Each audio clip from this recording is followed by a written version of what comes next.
In this video, we will be explaining the dynamics of a mechanical metronome and the use of frequencies in classical music. So how does a mechanical metronome work?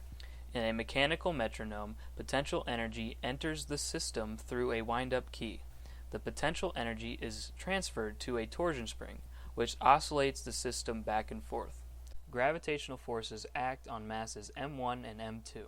m1 represents the mass of the sliding weight at a length L1 away from the pivot, and m2 represents the mass of the fixed weight at a fixed length L2 away from the pivot. At the pivot is a torsional spring with the spring constant kT. The right diagram shows all the forces and the force components that will contribute to the governing equation, which are in red. The forces that contribute to the direction of theta are added as shown with a green positive sign, and any force acting in the opposite direction are subtracted as shown with a red negative sign. Assuming small angles, we can change the sign thetas to just theta. Our simplified governing equation is as follows: J times omega double dot plus m2L2 minus m1L1 all times G plus kt, all of that multiplied by theta equals 0. As a result, our natural frequency is calculated to be omega equals square root of m2L2 minus m1L1 times G plus kt all over m1L1 squared plus m2L2 squared. As you can see from the equation, as L1 increases, omega decreases. In other words, as the length of L1 increases, the natural frequency of the system will decrease. This corresponds to a longer period. This explains why slower tempos are near the top of the metronome. When you decrease the distance between mass 1 and the pivot, the metronome's frequency increases and period decreases. Alternately, when you increase the distance between mass 1 and the pivot, the metronome's frequency decreases and period increases.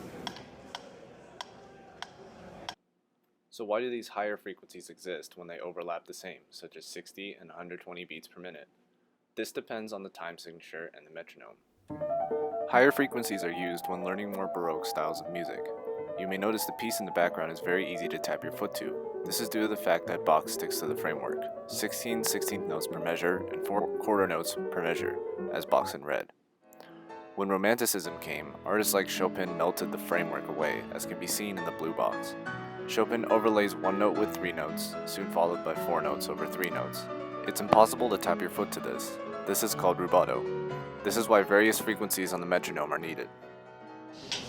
Here, 160 beats per minute is used while playing a simple tune in the Baroque style.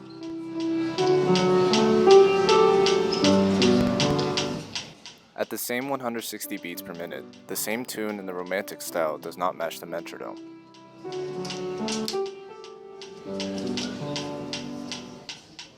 By having the frequency, there is more freedom between downbeats. We can use rubato and push and pull phrases as desired.